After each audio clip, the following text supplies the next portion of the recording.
UNIMAP offers programs of study leading to the award of diploma, bachelor's, master's and PhD degrees.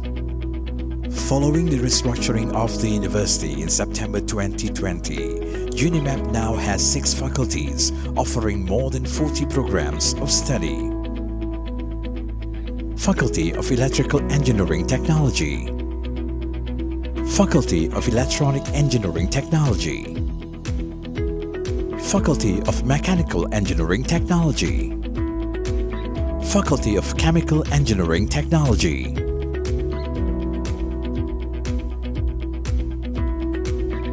Faculty of Civil Engineering Technology, Faculty of Applied and Human Sciences. UNIMAP continuously carries out research that brings benefit to all. Nanotechnology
the head of the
These quarks are bound together by the gluon force.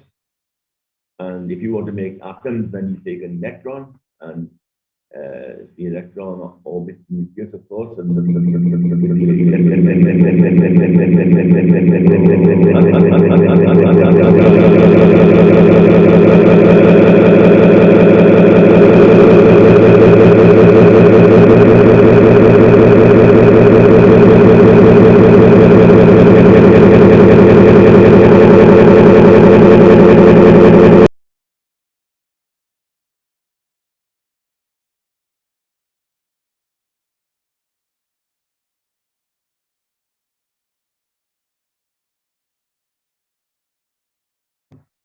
third generation is top quark, the bottom quark, and the tau neutrino, and the tau, which is like the electron, but much heavier.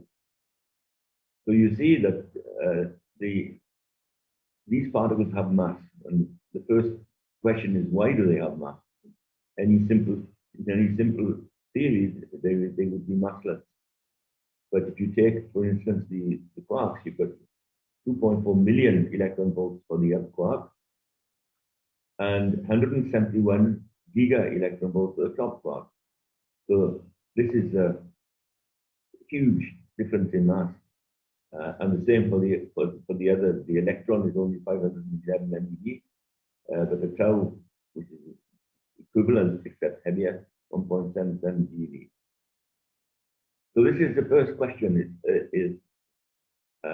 And this is one of the reasons that the LHC was built, is to try to understand what gives mass to the particles.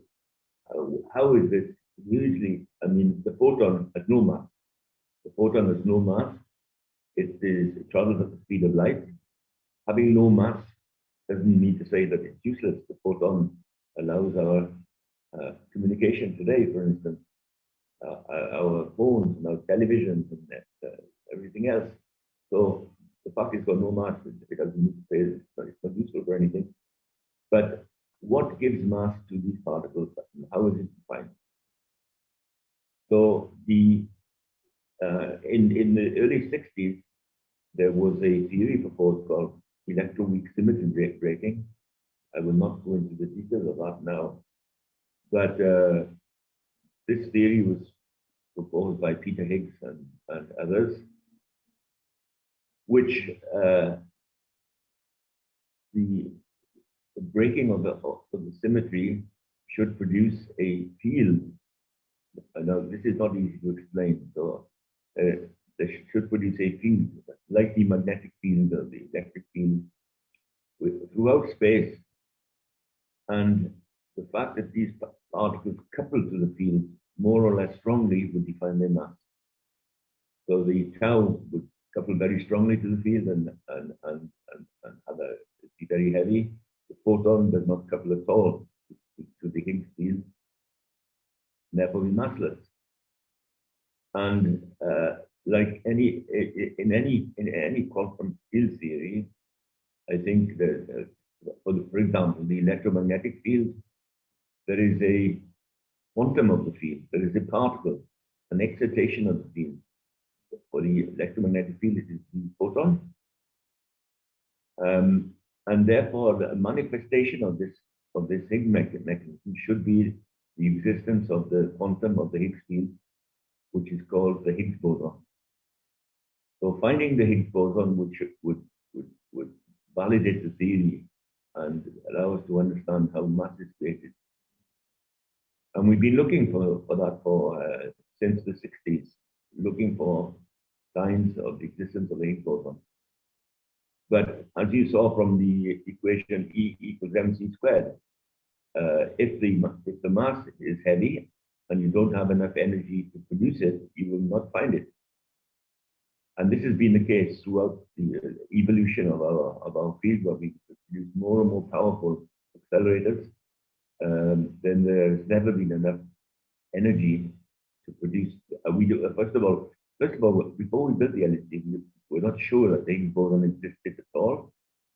It was only a theory which is to be validated, and we did not know what the mass of the Higgs boson was. So when we built the Large Hadron Collider, we made sure that we built it with enough energy that, for other considerations, that if the Higgs boson existed, we would find it. We had enough energy to find it. So, just to finish with the standard model, of course, with all the particles, we have predicted since the 1930s by Dirac the existence of antimatter, and there is a whole table identical to the one I just showed of antiparticles.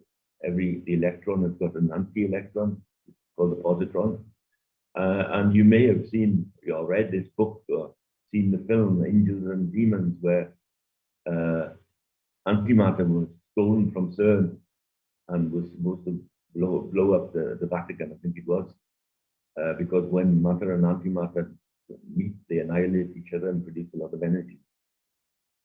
And indeed, at CERN, we do make antimatter, we make antiprotons, first of all.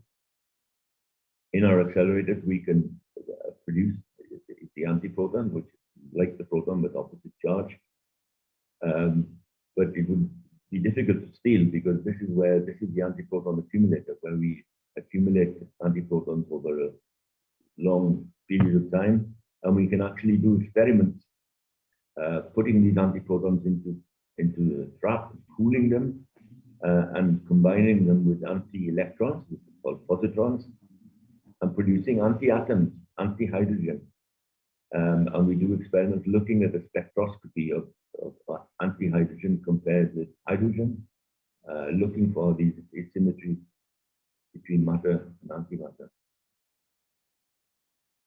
This is a very simple detector that in one of these traps that detects the annihilation of matter with antimatter.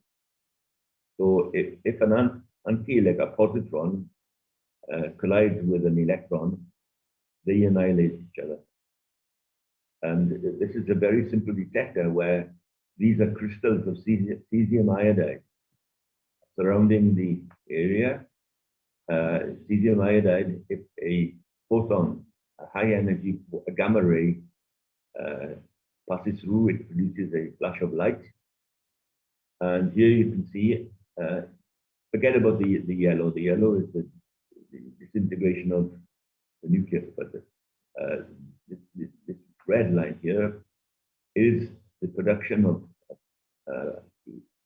the annihilation of electrons and positrons, an electron and positron, to produce two photons. The photons have to obey the laws of conservation of momentum, energy and momentum. So the energy of these photons is equal to the energy of the electron, 511 kilovolts. So they are gamma rays, very high energy light. And they have to annihilate back to back in order to conserve momentum, because if there was no momentum originally, there can be no momentum finally. And therefore, these photons are emitted back to back, and they produce light in two of the crystals of cesium iodide. The photons, the annihilation occurs somewhere along this line. You don't know where, unless you have extremely precise timing of the light flashes from these two crystals, where you can then tell where along this line the disintegration was, and that's very difficult to do. But supposing that there was an accumulation of antimatter at some point, and they were annihilating the matter, then the direction, they would always have to be back to back, but the direction would not be defined. Therefore, you would have, if this is the point of the accumulation of antimatter, then you would have lines crossing as the disintegration went in all directions, and they would cross at a point where you would know where the interaction was. And I just wanted to point this out because after this, in the existence of antimatter was predicted in 1935, and it's only now that we are getting practical applications in medicine. This is a PET scanner, positron emission tomography, where, and you can see now the sodium iodide crystals inside this machine detecting annihilations. And this works, first of all, by taking a CT scan, which is a very precise X-ray, which will detect tumorosity in the human body. And then the patient is injected with a sugar, which where one of the atoms has been modified to make it a radio emitter of positrons, positive electrons. And that sugar is injected, and then that distributes around the body and accumulates in regions of high metabolic activity. So one can detect where these regions are by making the PET scan with all the annihilations. And once the PET scan is put on top of the CT scan, then you can see whether there are regions of tumorosity and high metabolic activity or not. And one can detect active tumors, for instance, from benign. So this is an application of antimatter today in medicine, which is now being quite widely used. But the whole point of this is going back to the Big Bang. When we make antimatter in our accelerators, we produce precisely the same amount of matter as antimatter. Every proton must have an antiproton. If that was the case in the Big Bang, and they annihilate each other, both matter and antimatter, if that was the case in the Big Bang, then the perfect symmetry between matter and antimatter would mean that there would be annihilations, and there would be photons, and there would be light, and that's all our universe would be. It's a universe of light. That did happen, and that light is still there. I told you it's called the cosmic microwave background. And that light is now, with the expanding universe, the wavelength of that light is increased. It's no longer gamma rays, but it is microwaves. And with the satellites and very clever instrumentation, we can measure this cosmic microwave background. And this is a picture of the cosmic microwave background, where you see the color differences there. And those color differences, the maximum between them is 1/10,000th of a degree.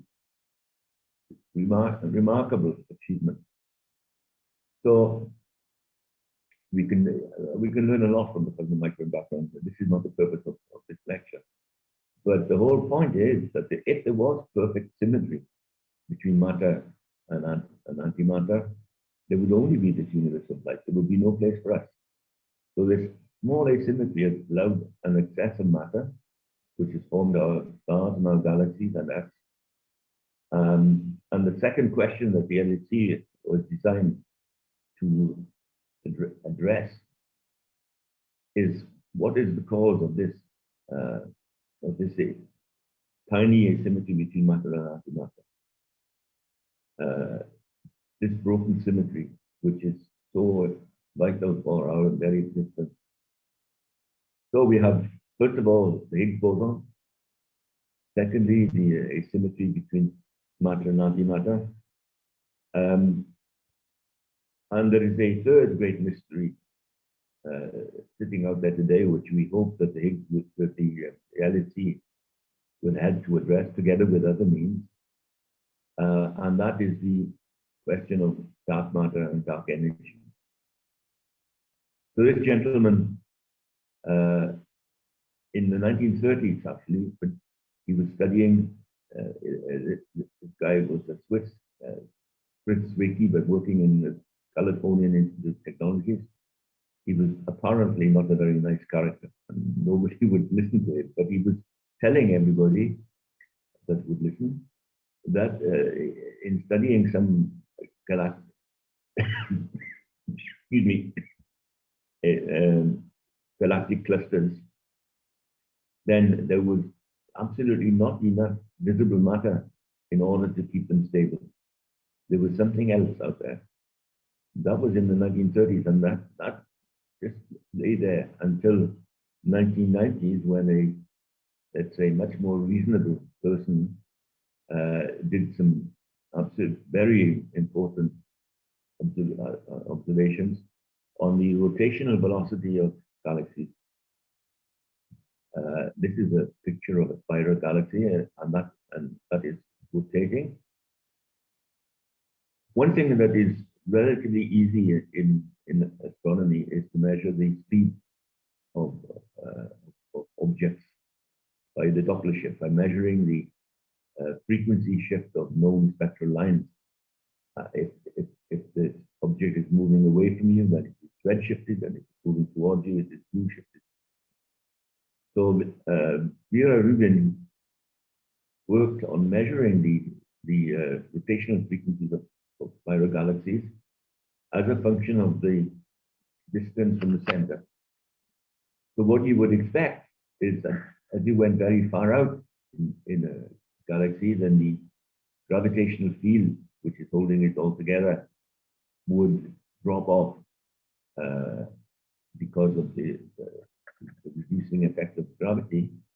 But what you discovered again and again was that the rotational velocity as a function of distance from the center should have fallen off, but remain more or less constant.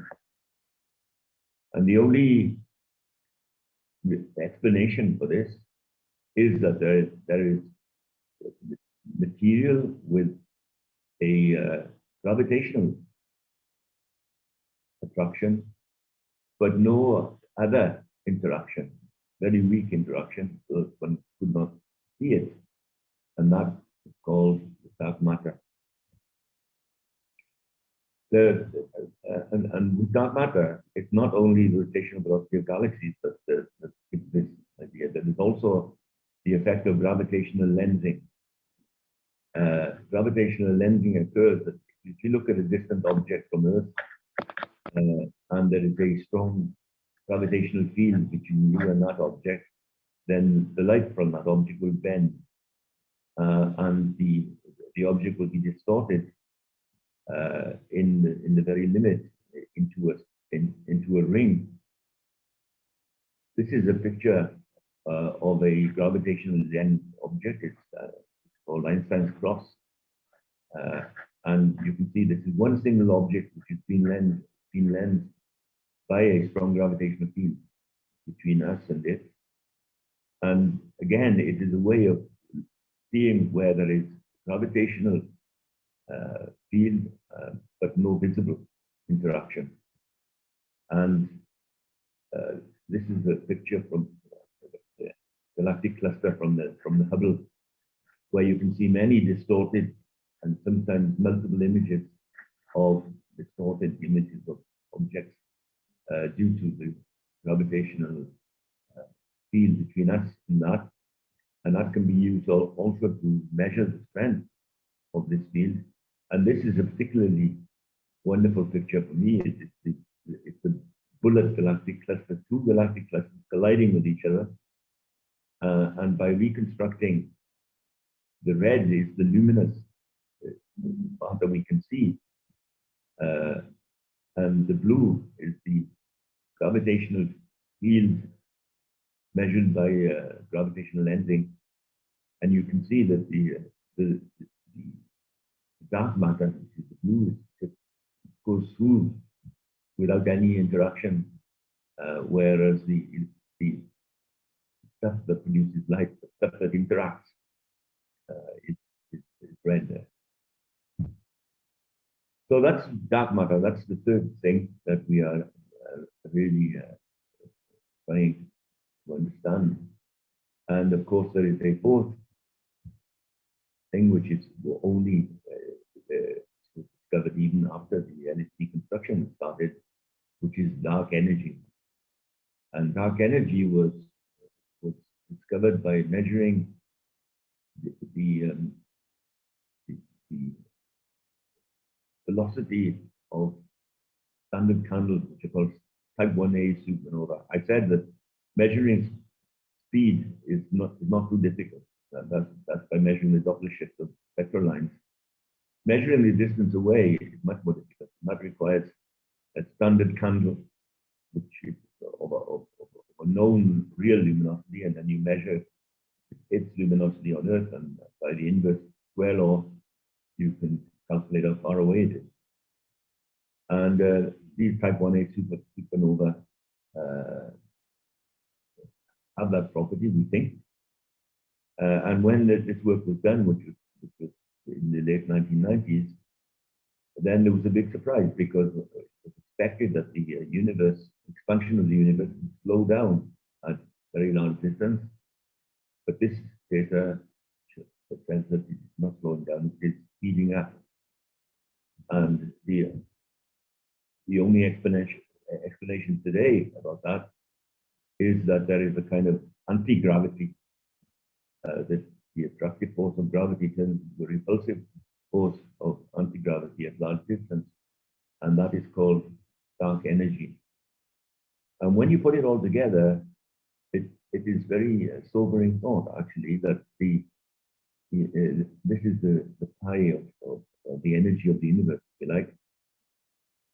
And you see that here in yellow, this is the universe that we understand.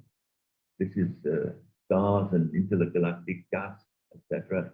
Very tiny amount. There is 20% of dark matter and 70% of dark energy. So we have no idea, absolutely no idea of what this is made of. So we've got these mysteries. We've got the first, which is the first thing that the LHC designed to discover, the Higgs boson and the origin of mass. Second is the asymmetry between matter and antimatter, which is responsible for our very existence. And the third question is what is the nature of dark matter and dark energy? And there will be other questions that we don't know how to ask yet. So the main tool for us to produce to study this, of course, the astronomy is producing a huge amount of data, but astronomy, you can only observe, you cannot create the conditions that existed in the very beginning of the Big Bang. But they are both complementary. In our accelerators, we can create conditions, extreme conditions where these phenomena manifest themselves. So how does an accelerator work? Or at least there are many different kinds of accelerators, but how does the Hadron Collider work? And it works this, I hope that this works actually. This illustration, first of all, you need a charged particle. You cannot accelerate neutral particles. You need charged particles, and the particles that we use in the LHC are protons, the nuclei of the hydrogen atom, positively charged. And these can be guided with a magnetic field, and they are guided on an orbit, more or less circular orbit, in the LHC. It's 27 kilometers around. And at one point on this orbit, there is an accelerating cavity, which is a resonant cavity at a certain frequency, which is producing a oscillating longitudinal reactive field. And let's see if it works. Yes, it does. So the particle is going around on its orbit, and it is synchronized so that each time it comes through the cavity, it's given a little kick. So a little increase in energy. That little increase in energy requires that the magnetic field increases, keep the particle on the central orbit inside the vacuum chamber. So the magnetic field is increasing as the, let's do it again, as the particles accelerate. The other thing that must happen is the frequency of these cavities must change, because as the particles accelerate, at least until they are relativistic, they go faster, and therefore they take less time to go around the ring. So the frequency changes and the field changes in synchronism until the magnetic field is saturated, which is its maximum energy, cannot go any higher.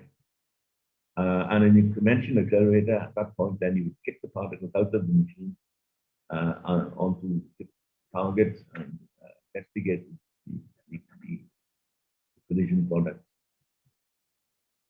In the LHC, we do things differently. If you do that, if you just kick the particles out and hit the stationary target, then the real energy that you will get is much less than the energy in the particles, because you're knocking on the target particles, the nucleons inside the target. In the LHC, we have two rings, which are where the beams are rotating in opposite directions, and we make them collide head on. And this is the orders of magnitude more available energy. The available energy in the center of mass of the system is the energy available to produce new particles. So this is a schematic diagram of the Large Hadron Collider with 27 kilometer circumference, and there are two beams going in opposite directions. And around this circumference, there are, well, there's a point where the radio frequency cavities are. This point 4 here is where the accelerating station is. But there are 4 points around the circumference where there are detectors. Point 1 is Atlas. Point 5 is called the CMS, the compact muon spectrometer. 2 big general purpose detectors, which I will say a little bit more about later. And at point 8 is a detector LHCb, which is not general purpose. This is really designed to understand the asymmetry between matter and antimatter. And at this point, there is a detector called Alice, which for a certain amount of the time of the LHC, we do not inject protons, but we inject lead ions, which produce a very dense thing called the quark-gluon plasma. And the quark-gluon plasma existed not 10 to the minus 9 seconds after the Big Bang, but around 1 microsecond.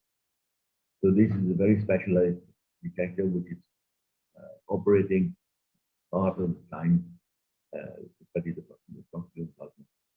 And you can see that the LHC is divided into 8 sectors. Each sector is about 3 kilometers long. And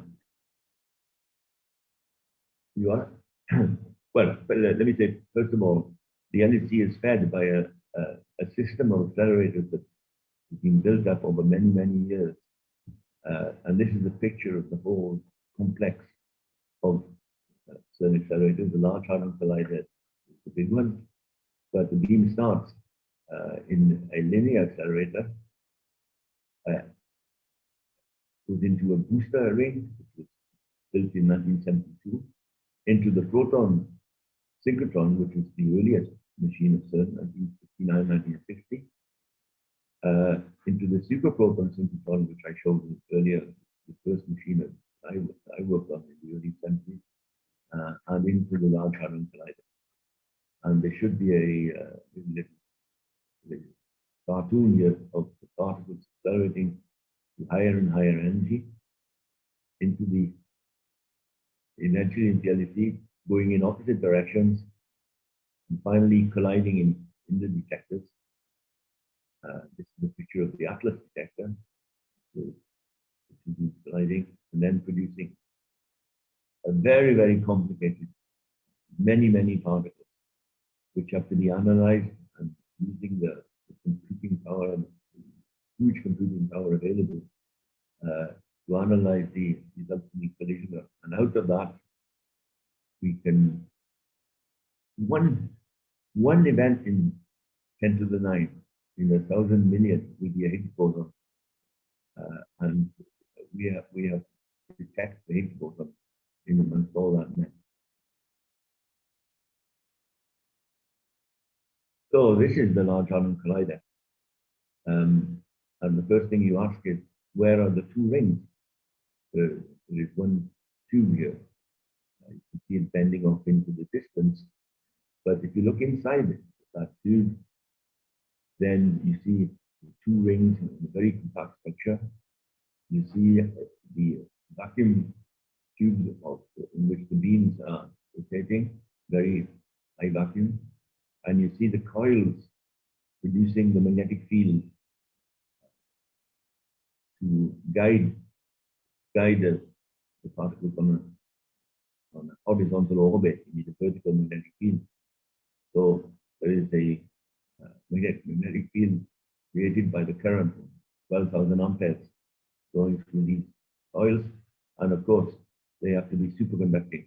So this accelerator is superconducting, but not just the ordinary superconducting. This is very special, and I will get on to it in a moment.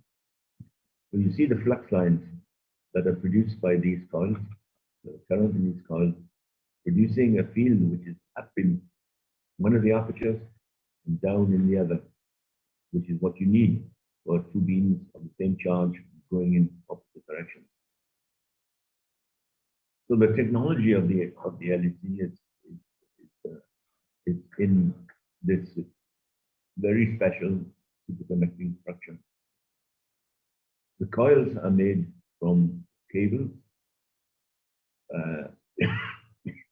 where you can see this is a cable here, which is made out of what looks like copper wire, made into a flat braid. But that copper wire, if you etch away the copper is not a superconductor. It's only there to give mechanical stability to the structure. And if you etch away the copper, then what you will find is inside copper there are 9,000 filaments, and this is a micrograph of the filaments inside the copper cable. These are 6 microns, made from niobium titanium alloy, which is a superconductor. And there are 9,000 in each of these strands. There are 9,000 filaments of niobium titanium, which is what is really carrying the current. So this is where the high-tech part of the LHC starts. We had to make 7,000 kilometers of this cable, which was a huge job. Now, the LHC is not the first accelerator which is superconducting. The Hadron in Fermilab in the United States, and the heat machine in Disney in Hamburg. And of course, there are many applications of superconductivity in magnetic imaging in hospitals, for instance. But there, the field is 1.5 Tesla. In the high-tech accelerators, you can get a field of around 6 Tesla. In subsequent superconductors, there is a critical surface that at a given temperature, first of all, it's going to be below a certain temperature to become a superconductor. And then there are the critical temperature, critical field, and the critical current. If you increase the temperature above the critical temperature, it's no longer a superconductor.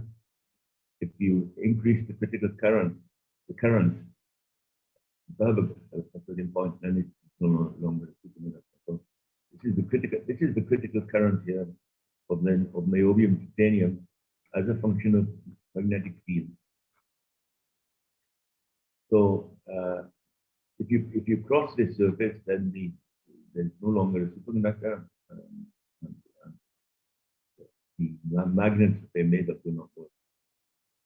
Now, in the conventional, there are only two real machines built, which is using niobium titanium at temperature of 4.5 Kelvin. This is the temperature of supercritical helium. It's the easiest to make. Helium boils at 4.2 Kelvin. It is slightly pressurized helium 4.5, and you get this curve of critical current as a function of field. And that will give you a magnetic field. So let's calibrate magnetic field. The normal electromagnet produces roughly 1.5 Tesla with conventional copper conductor. A superconducting magnet, like in an MRI scanner, which will produce 1.5 Tesla, but in a very large volume using liquid helium, 4.5 Kelvin. In the super collider or in the Hadron,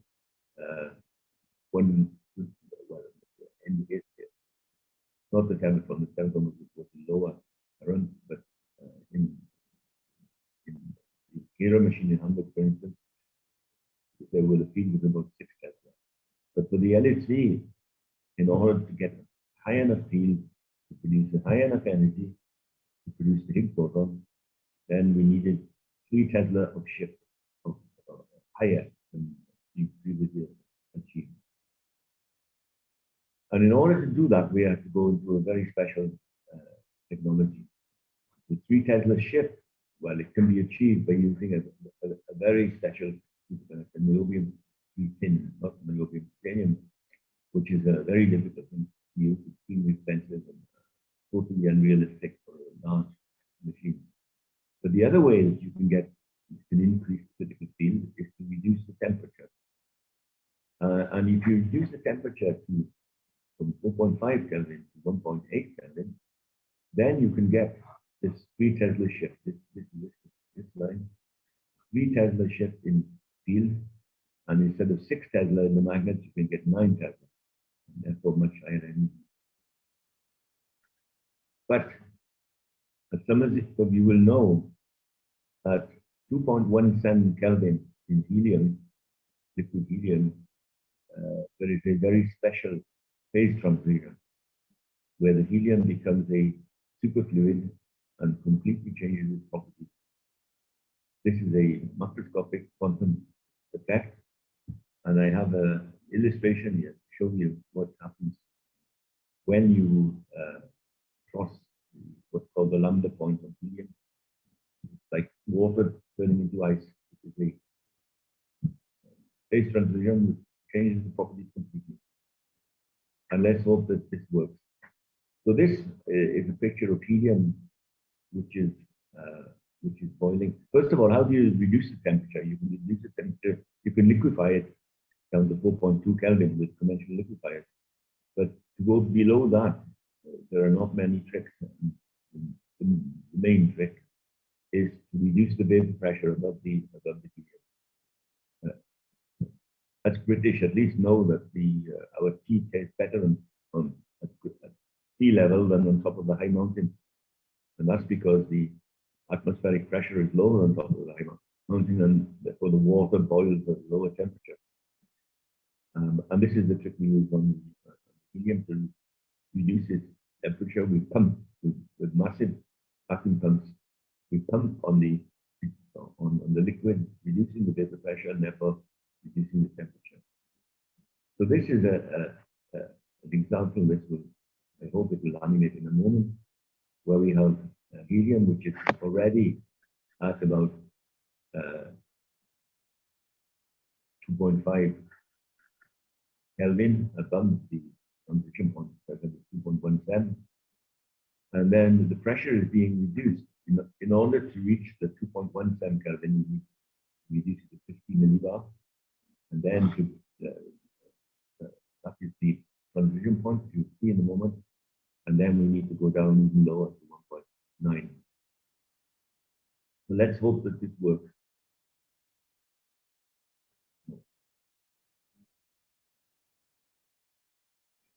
Okay, so you see that helium is boiling. There were more surprises ahead.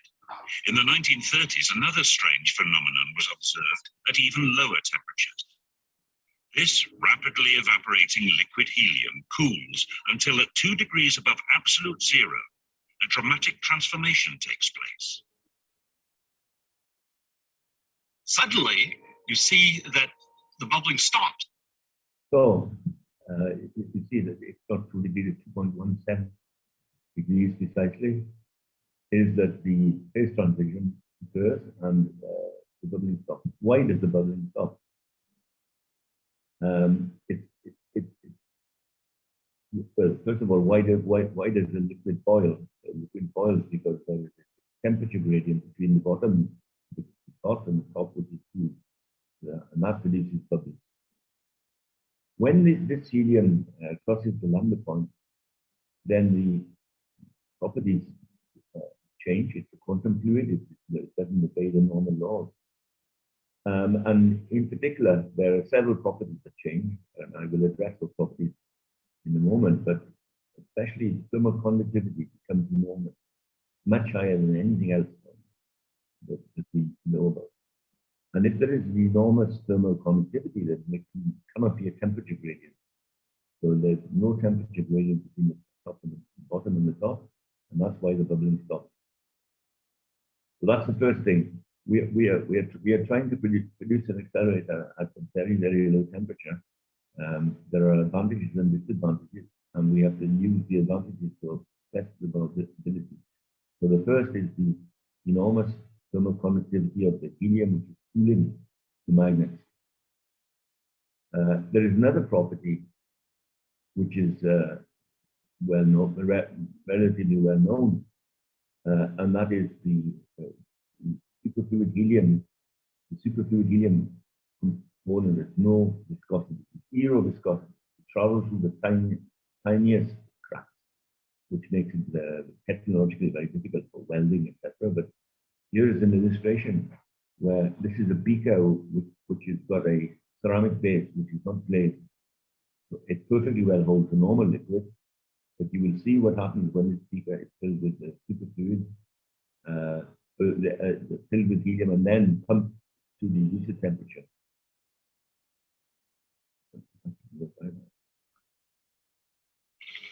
Okay, good. Ordinarily, this container with tiny pores can hold liquid helium. But the moment the helium turns superfluid, it leaks through. So we call this kind of flow a superflow. So you see, you saw the transition was very fast then, from normal helium to superfluid. But as soon as it happens, then the liquid is pouring out of the bottom of the session. Nothing can contain it. So these are two properties that we want to harness in order to build the LHC.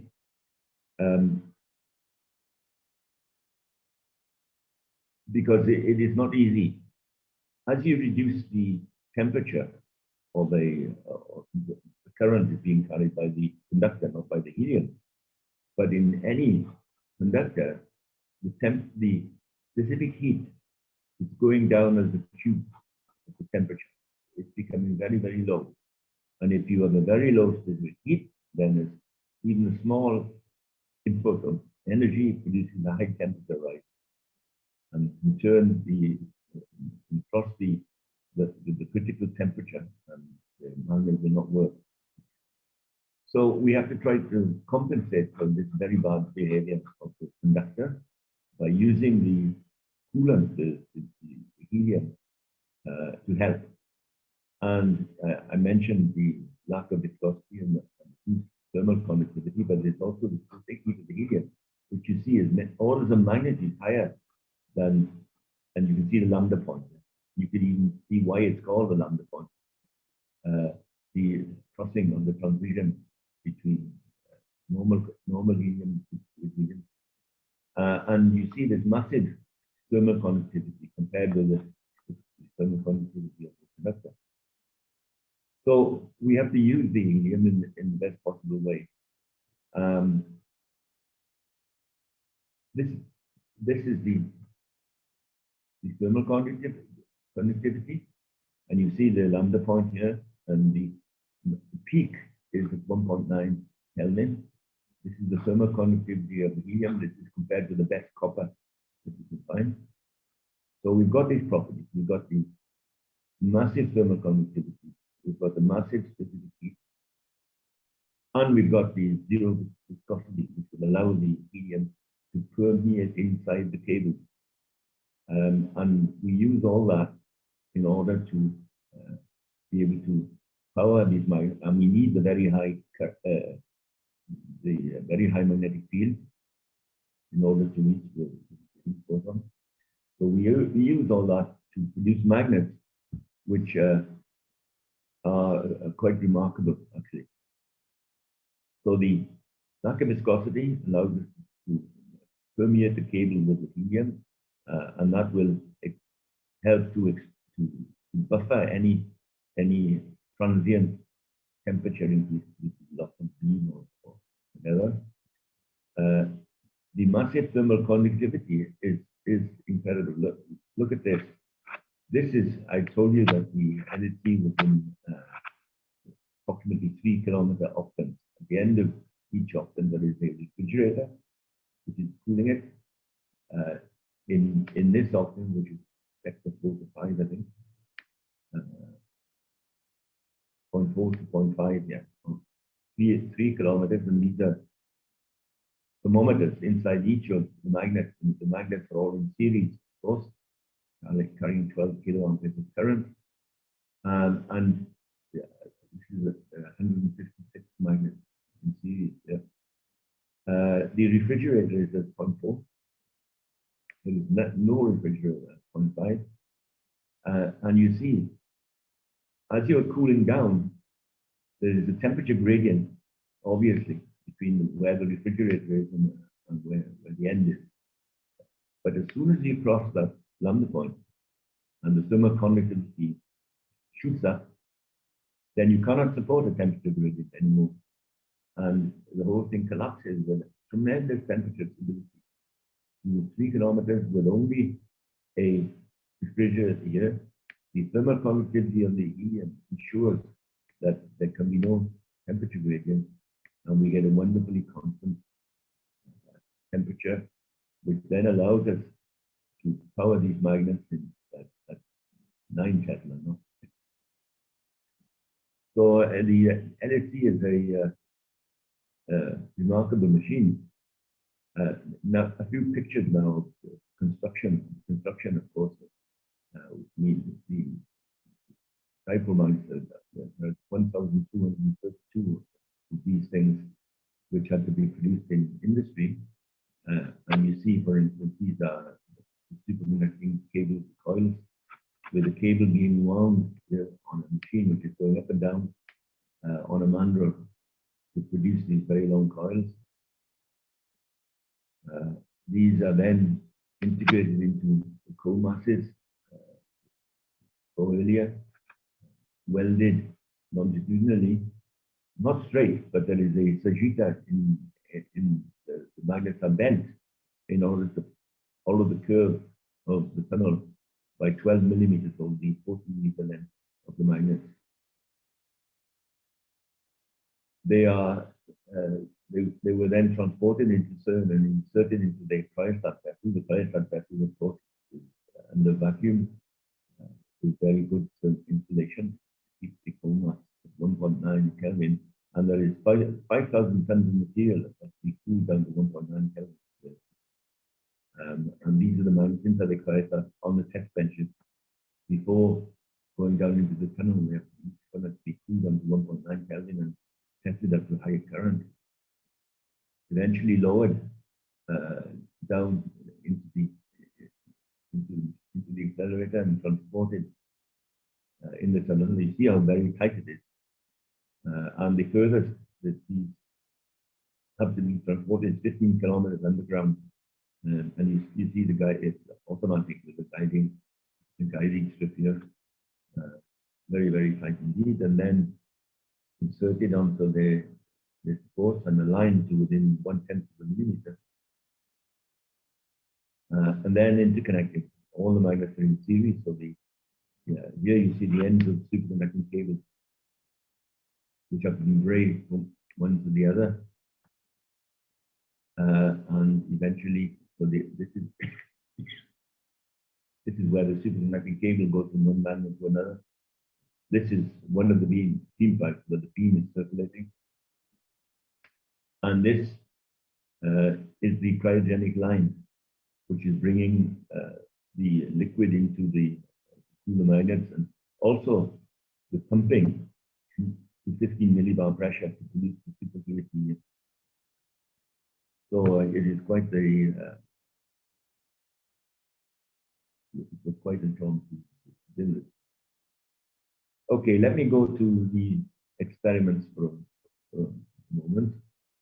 The LSC machine is about 100 meters underground on average in the plain of Geneva. And as I told you before, there are four detectors. The two big detectors, which are general purpose, then they are built for all the physics that you can imagine, Atlas and CMS. In underground caverns, especially built, and you see. And then the two special detectors, LSCB, which is the matter-antimatter asymmetry, and ALICE, which is the quark-gluon plasma, the two other detectors. And these are big things. This is Atlas. Well, you will see in a moment in real life. CMS and ALICE and LSCB are much smaller. So we have to build caverns to house these, and this is the construction of the Atlas cavern, which was very interesting, and I was responsible for this construction, even though I am totally incompetent in civil engineering, and I was completely in awe of the techniques used, because this is the casting of the vault, the top of the Atlas detector. This was cast. And then it was held by steel cables from the surface. So this is roughly the top of the vault, it's roughly 80 meters underground. And then holes were drilled, and the vault was held while the rest of the cavern was excavated. And then concreted from the bottom up to the top, and you see this last core of concrete, after which the cables are then moved. And the vault sits on top of the wall. And there you can see the LSC tunnel itself, where the beam will come from. At CMS, on the opposite side of the ring, there were other problems. And one of the problems was that there is an underground river that has to be traversed. It's around 50 meters deep. CMS is 100 meters deep. So the shaft for lowering the detector into CMS had to be excavated through this river. And the way that it was done was that liquid nitrogen was used to make a wall of ice. And it goes down about 50 meters deep. Then there are pipes carrying liquid nitrogen that freeze the river, if you like, in this region, and then excavated inside it. This is a picture of CMS during the construction. And the breakthrough into the LSC tunnel itself. Okay, so these detectors are pretty big. CMS is called a compact muon spectrometer, but it's not very compact. Well, it is compact, but it weighs 12,500 tons. These are collaborations of scientists from all over the world. The LHC itself was built by CERN and the caverns to house the detectors, but the detectors were built by collaborations of scientists from universities and institutes all over the world, bringing their pieces of equipment together, and it's a remarkable achievement. And this is an old slide. I think there are many more than 3,000 scientists on CMS now. The way a detector is built, this is a sort of cross-section, a cross-section through CMS, a little slice,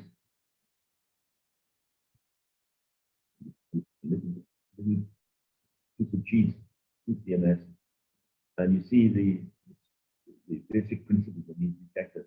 You have to capture all the debris that come out of a collision in order to reconstruct it. So this is the beam pipe and the collision point, and then very close to the beam pipe, layers of silicon which can track particles. Very precisely, a silicon tracker, an enormous amount of silicon placed there. Then the various layers. The first is the electromagnetic calorimeter, and in CMS these are crystals, just like that little detector I showed you for the electron positron. This is the layer of crystals which will detect photons, high energy gamma rays, etc. Then the Hadron calorimeter. Hadrons are neutrons, photons, etc. come out. They are stopped in a heavy material, and the shower is detected to measure their energy. There is a superconducting solenoid that bends these particles to allow their momentum to be measured. And then the more difficult objects, particles, muons. Muons are weakly interacting particles, so they cannot be stopped. They cannot be stopped, but they are charged, so the trajectory can be measured and then energy can be measured. The field here is 2 Tesla, so the muon energy can be measured, and of course, what cannot be measured are neutrinos. They're also coming out with no interaction at all, and you can only detect them by a missing balance of energy. That there's energy going out to one side and nothing on the other. These are the neutrinos. So this is basically the structure of a detector. Atlas is quite different, but same principle of detecting all the particles coming out of this.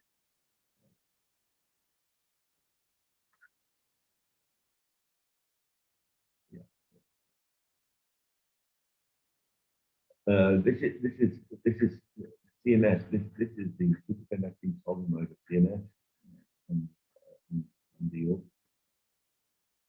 And CMS was assembled and lowered into the cavern. This is Atlas. Atlas is much bigger in size. Again, same principle, like an onion shape of detecting the electrons, the hadrons, the muons, everything coming out of the interaction point. Again, probably more than 3,000 scientists on this detector by now. And a picture of Atlas to show you the sheer size. This is a real person here.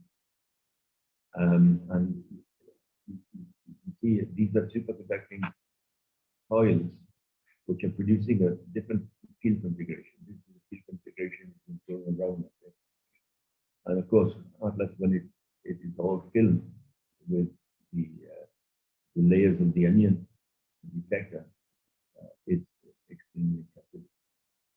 So the LHC started up in 2009, and it took until 2012 to accumulate enough data to get a chance of seeing the boson. And there was a incredible seminar at on the 4th of July 2000.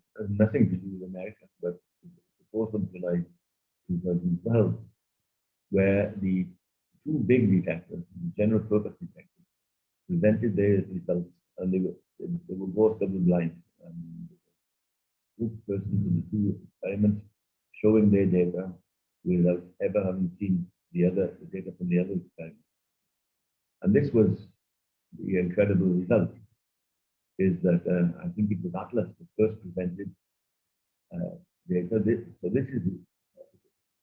this is a Higgs to two gammas. This is a Higgs boson being produced in the LHC by the collision between two protons, and then very rapidly, its lifetime is very short, decaying into two photons. And like in the example I showed at the beginning, these two photons have to decay back to back. And measuring the photon energy, there's a huge background. There are lots and lots of processes with these two photons. And here is a measure of the in momentum bins. This is 2 GeV bins, and the number of events in the 2 GeV bins measured as a function of the energy. Then you see this huge background, but on top of the background, you see the bump is at 125 GeV. So this is the enhanced production of two photons due to the decay of the Higgs boson. Now that in itself would be exciting, but it became even more exciting when CMS produced its results. And even though the physics is the same, the technology of the two detectors is completely different.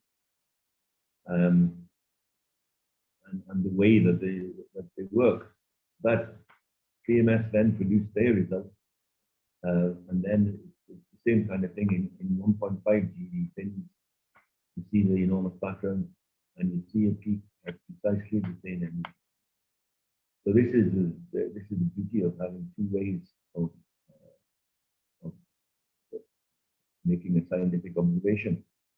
Like with the like with the dark matter, with dark matter, you've got the rotational velocity of galaxies, but you've also got the gravitational lensing. That's two independent ways.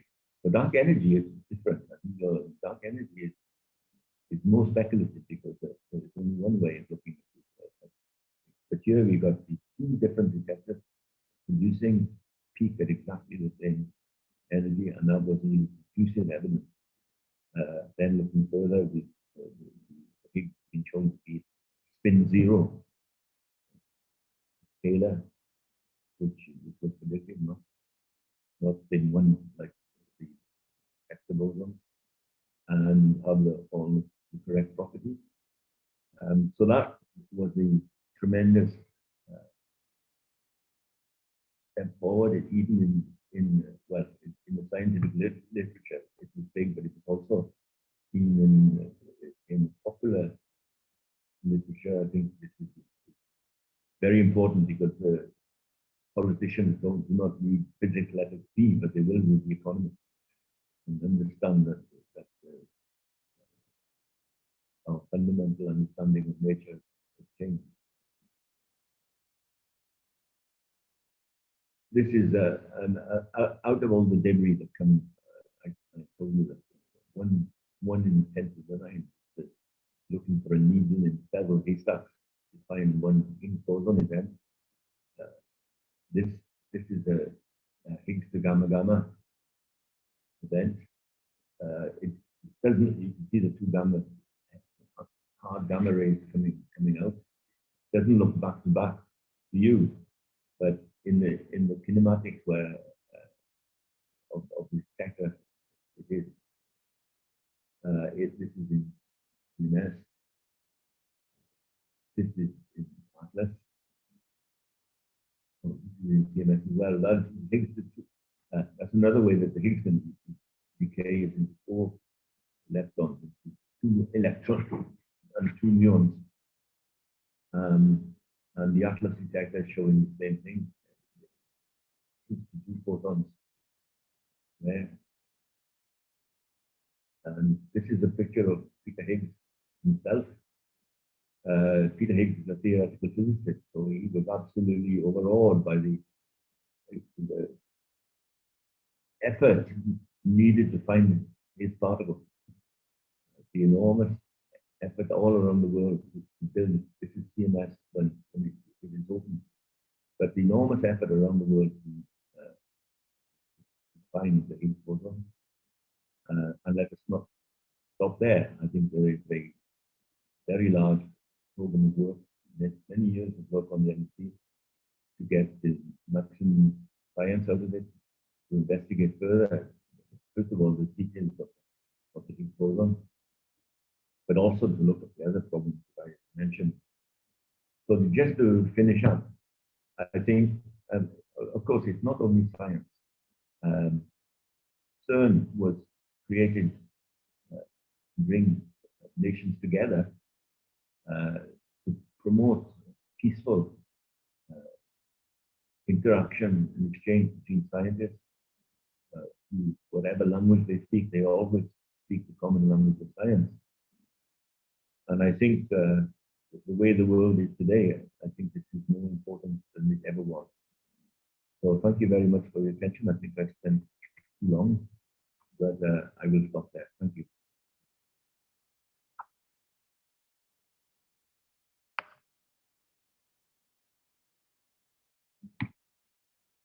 Thanks, Dr. Lin. That was most smashing. Most of it was a bit too high for me. Okay, I'd like to open, since Dr. Lin has taken quite some time to present his case. Any questions from the observers?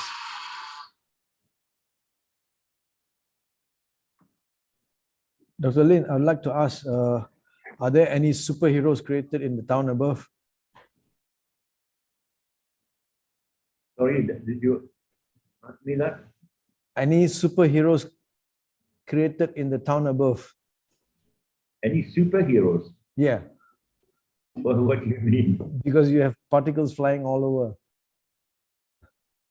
No. I mean, the particles remain in the tunnel underground. Okay, all right. So there's sufficient insulation there. All right, Prof. Siti. Thank you very much, Prof. Prabha. Thank you, Professor Evans, for a wonderful talk. You basically covered the whole range of energy, even time scale, and then space. So I have two questions. The first one is general. How do you think the energy crisis, specifically in Europe, is affecting scheduling of experiments at CERN? That's number one. Number two is in fact, you showed many examples of cosmological phenomena, bringing the cosmology into perspective.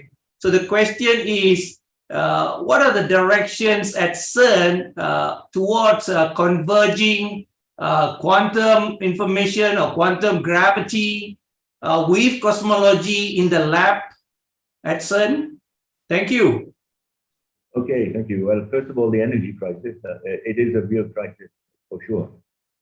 Our electricity bill, I mean, the LHC is superconducting, so the machine itself does not consume any energy, but the refrigerators certainly do to cool it. And this is creating a big problem for us. I think the cost of electricity has more than doubled, and we will have to look very seriously at reducing the operational time of the LHC. So it is certainly not negligible impact now, and certainly a big crisis for any new machine that we would want to build, which is of even higher energy. I think it is really energy efficient. Concerning cosmology, I think you now understand, well, I hope, that how the very big and the very small converge. I think the astronomers, the astrophysicists, people studying the cosmic microwave background, they observe our universe. They cannot change the parameters. They cannot do experiments. They can observe, and they observe wonderful things.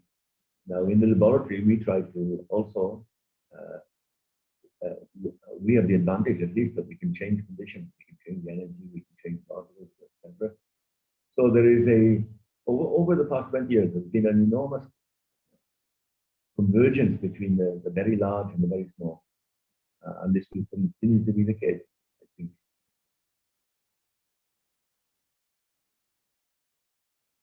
Thanks, Dr. Lin. Before I move on to Carl, I'd like to continue on Prof. Siti's question on the energy.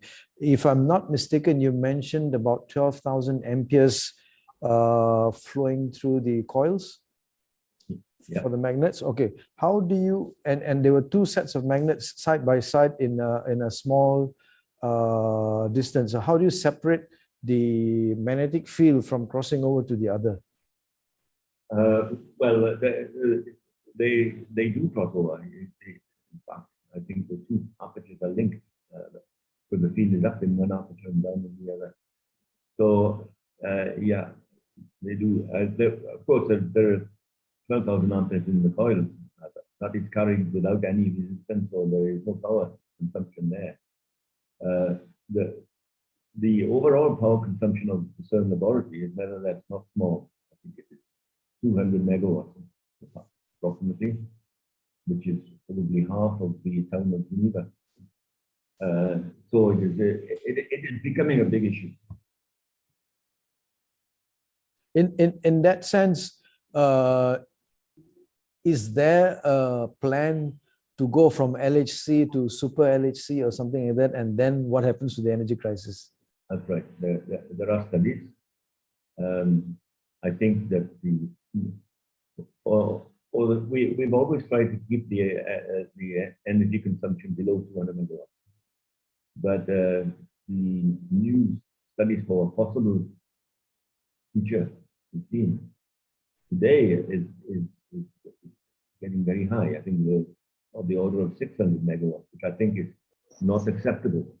So we do need new technology. We need absolutely. The LHC has taken technology. I hope I explained to you, taking technology to superconductivity, but not only superfluidity, very, very low temperature, as efficient as possible.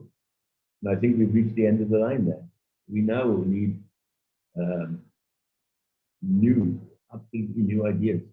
Plasma acceleration is one, laser acceleration, but we need new technology to make big steps. Otherwise, we cannot go on just increasing size and increasing power consumption.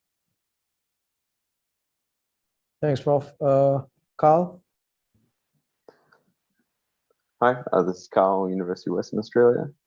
Thanks for the presentation, it was really good. I was wondering whether the, I guess this links into the previous question, what's the expected lifetime of the LHC, and are there any hints at answers to the other two science questions? And do you expect results in the lifetime of the LHC? Well, I cannot answer that, of course. Research is when you don't know what you're going to get. The lifetime of the LHC, I think it's certainly got probably another 20 years. But it depends as one accumulates. We've only accumulated a few percent of the total data that the LHC was seen for. Are there any hints of answering the other questions? I think, well, one is, I think, a tremendous scientific result, but not the way one would hope. There is a very elegant theory called supersymmetry, which supersymmetry is like antimatter. It's like a mirror world of matter and antimatter. Supersymmetry will produce a mirror world in the one we are in today and a supersymmetric world, and that would produce automatically stable, heavy, non-interacting particles that could explain the dark matter in our universe. The trouble is that the LHC, at least in its simplest form, has shown that supersymmetry is unfortunately not correct. But it, at least, whichever way you look at that result, at least it has eliminated a huge, a huge conjecture, if you like, about what dark matter is. Now, what real dark matter is, let's see as we go along and we accumulate results. As I told you, the background in this machine is enormous, 1 in 10 to the 9 big boson, and even much less for looking at the events like mini black holes, etc. So yeah, I can't answer you what we will find because we don't know what we will find. That's the whole purpose. Yeah, thanks very much.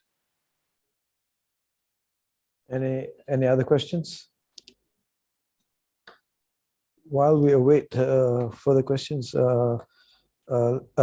Lin, there's an awful lot of systems inside there, from cooling to current to detectors to mechanical alignment and all that. How much time typically does it take to calibrate the total system? How much time does it take to calibrate the total system? There I don't really know. I think I mean, it should be clear that I was responsible for building the LHC. I think I explained that the detectors themselves, it's a miracle of collaboration, actually, between institutes, big and small, all around the world, bringing their equipment together with no formal structure of control and command. And they are responsible for calibrating their own system. So I don't know that, but it is a tribute to the way these collaborations, the motivation of people to not to fail.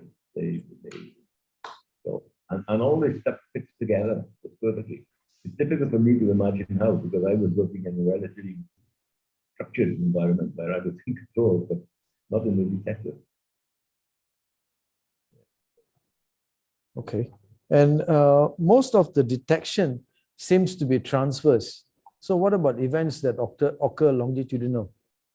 Well, you were right. I think that there are very forward particles, and a lot of attention is made also longitudinally. I didn't emphasize that, but of course you cannot be completely hermetic, because down the beam pipe you can't do anything.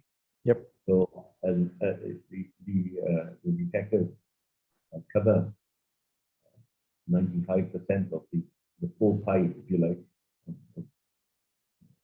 But there's always going to be something lost down the beam pipe in the very, very forward direction.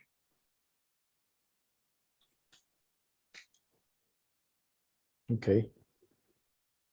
Any questions from the floor? Don't see any hands.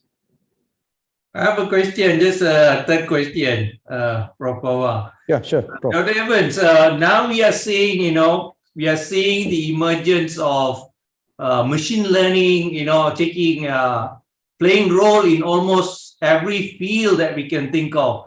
So how much people at CERN hope to get this extra hand from the machines?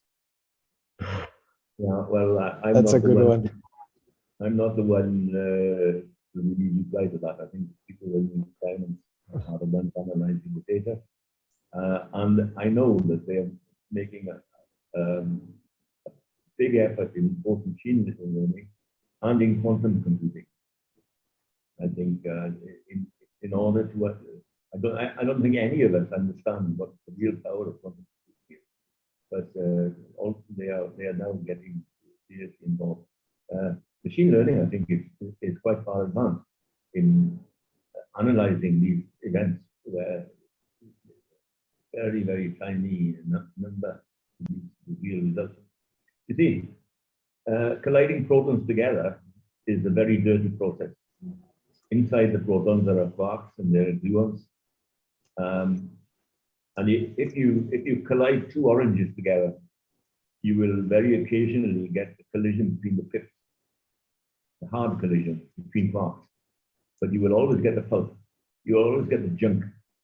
And this machine learning is is really essential in order to separate out the real events from the huge background, which is the pulp coming from these detectors. So both machine learning varies absolutely now, but also quantum computing. What is the real potential?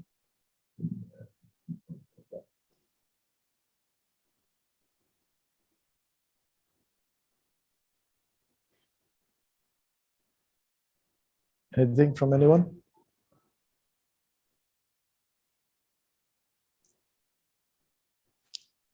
Nothing? On the subject of superconducting, sorry, not superconducting, the helium superfluid and it leaking through pores and cracks, and then you show us the two beam lines, which I suppose is made up of a multitude of materials, from steel to anything else in between that we can be imagined. How do you guys manage to keep the thermal expansion coefficients in balance, in check? Well, yes, I think that of course, when you cool down, you're cooling down these magnets from 20 degrees Kelvin, 20 degrees centigrade, 300 degrees Kelvin to 1.9 Kelvin. So the thermal contraction of the magnet is very big. It's 15 millimeters per magnet, which we have to engineer into the whole thing.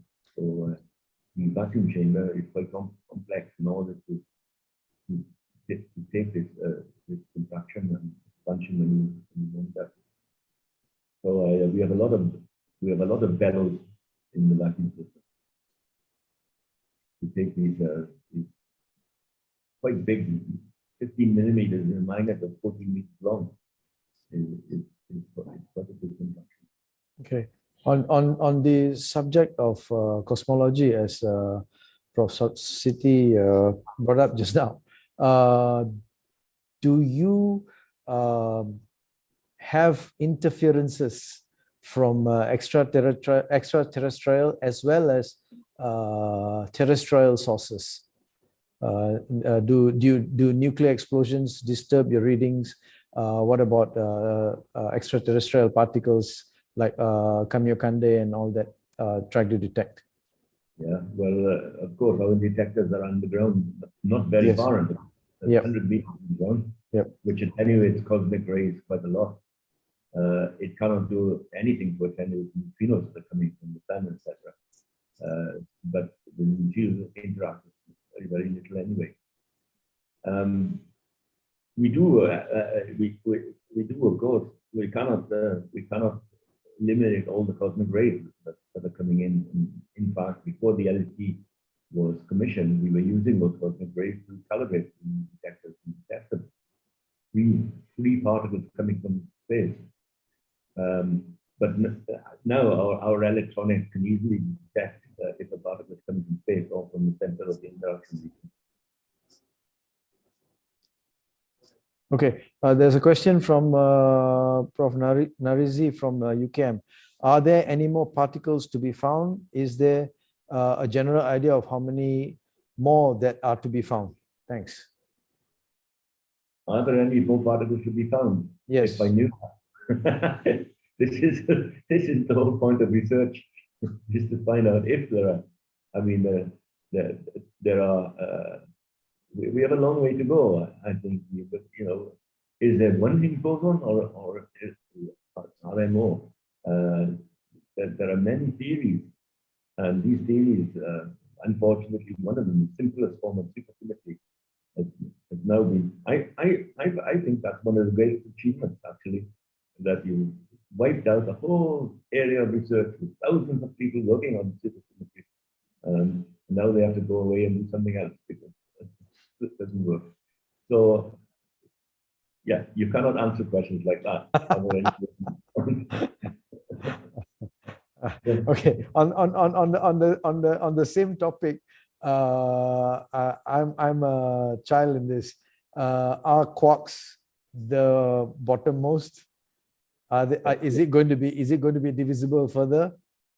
Well, the answer to that is we don't know. We think so. The quarks and electrons, Okay. the electron is really, it looks like a point-like particle. We've not seen any evidence All right. from consciousness. There's a question. But maybe it will change. We don't. Okay. There's a question from Mr. Holman. Is China building something similar? China is not a player in the very high energy, the very high energy producing the high mass. But China has got a project. Now that we know what the mass of the Higgs boson is, then it's got to be studied in great detail, and you can study it in better detail than the other two by colliding electrons and positons together, because they are truly, as you say, indivisible point-like particles. You would need to know the mass of the Higgs in order to build a machine to do it. Now we know the mass of the Higgs. The Chinese have proposed quite a big ring, and they are seeking international collaboration to build it. So yes, China has got a vision there, and certainly the technology to be able to do it. So let's see. Okay. If there's nothing else before we shut down, could you give us just a rough number of how much CERN technology has spilled over to commercial? Like you gave the PET scan. I know oscilloscopes, LaCroix is another example. They are from the particle community. So like this, how many percentage of that has spilled over? Well, there is a very small thing that is spilled over. It's called the World Wide Web. Oh, yeah, of course. Of course. The World Wide Web was developed in the late 80s in order for us to communicate more than just email with each other. And if we now had a song theme for every web interaction, we would be very rich. But that's not the purpose. The purpose is to allow technology to be freely available. There are many other examples, including in medical imaging, a lot using the technology that was developed for these particle detectors. I mentioned, for instance, in that very early example of PET, is if you could differentiate in the timing between the two photons arising in one side and the other side, then you could see where the interaction was, and that requires picosecond timing in order to do that, and that's the kind of thing that we do in the industry. So all the time that is technology which is coming, but the real monster was the World Wide Web. Yep.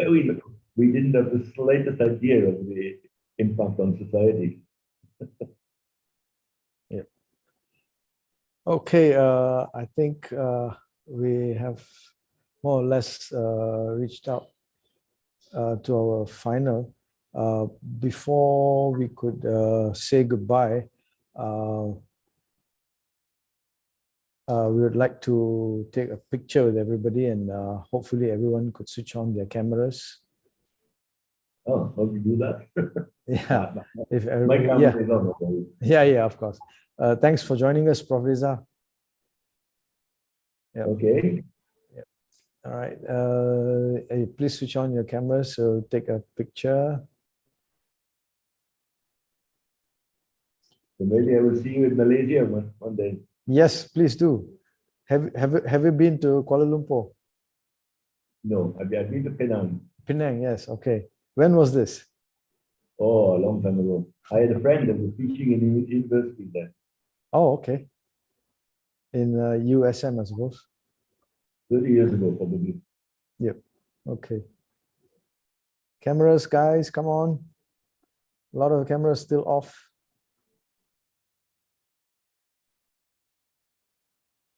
Bit more, bit more. Cameras, cameras.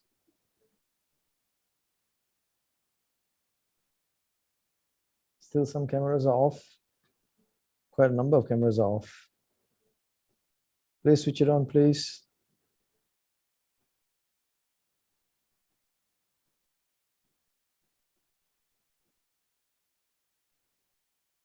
Cameras, ready? I think more or less is there. Okay. You're done? Okay. All right. We are done. Thank you, everybody. Thanks for joining us. Have a good day. Thanks, Dr. Lin, for the fantastic speech. And we'll see you all in the next series or event, Series 9. Can we have Series 9? Series 9 will be, I forget, Series 9 is, just a minute. Okay. Yep. Okay. Thanks, Dr. Lin. Have a good day. Have a good day. Hope to see you in Malaysia soon. Thank you. Okay. Bye. And this QR code is for Unimap people for attendance.